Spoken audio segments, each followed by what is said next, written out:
right now to walk out onto the field and see our exhibits. Long Island Living History Association has all of the encampment areas open to you, and they will be glad to talk to you. The other end of our field, or actually throughout the field, are the vehicles of the Museum of American Armor and their crews. So likewise, they would be glad to talk to you and explain them. And periodically throughout the day, we'll be operating vehicles here. Shot in the United States, anti-tank gun. I'll let them rumble by here.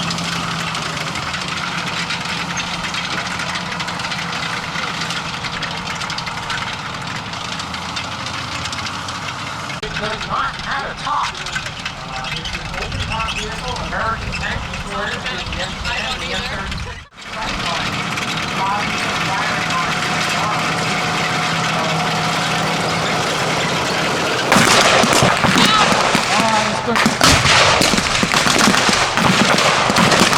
The M3 is its originator, and the M5 in the Pacific Theater, because Japanese armor was not nearly as good as German armor, so this was still a potent weapon in the Pacific Theater.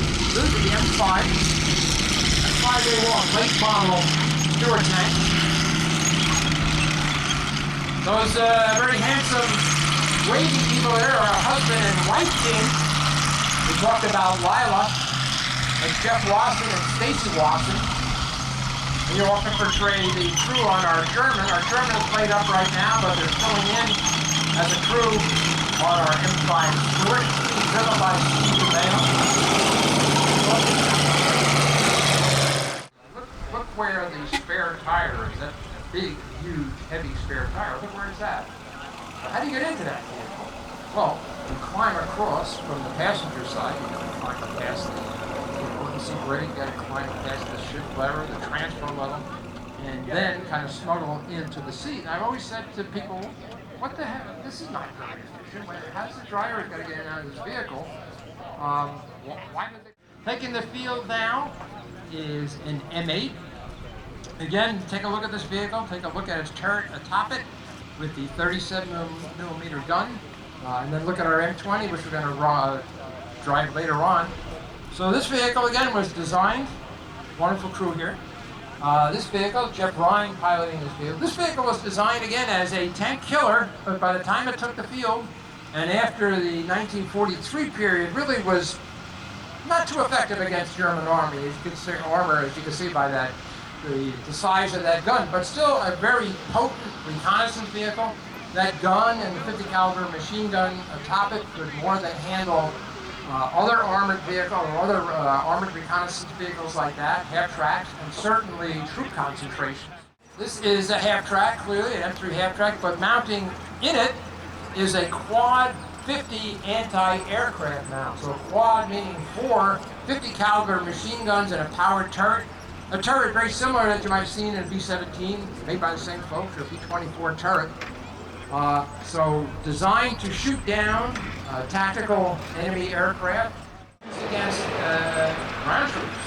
Devastatingly so. It was used against armored cars and even some fortified positions, because they know the round that a single Mongoose fires, because they're extremely heavy, high velocity, carry a lot of weight behind it, penetrate concrete, thin steel.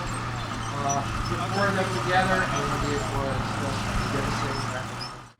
Really appreciate your support. There's those 4 guns. Those guns are powered by propane and oxygen. I tried to get in a few words here. So you can see that powered turret, so let's get it operated. Very, very fast.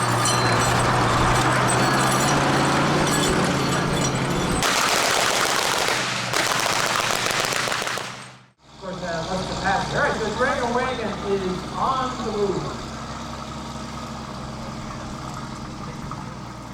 This vehicle would not only recover vehicles from the battlefield, but also if you had to move a piece of equipment, like a Sherman tank or another type of tank, quickly to the front. Most of the vehicles, believe it or not, were just driven there on the track. So if you had to move a particular vehicle and move it quickly to the front, you would put it on a vehicle like that, and of course you could get there 2 or 3 times as quickly as under its own power.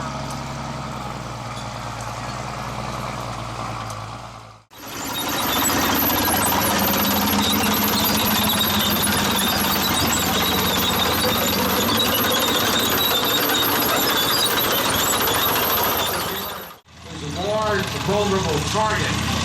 And it did make a target.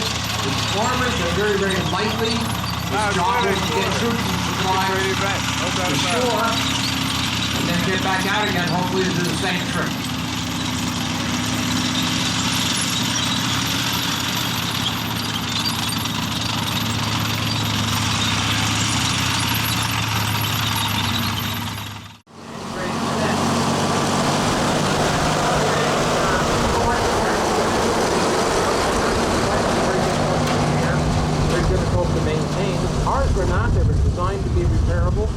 And so we had to have vehicles like that to help get them off the battlefield and make those repairs that were relatively easy to make. So those are the unsung heroes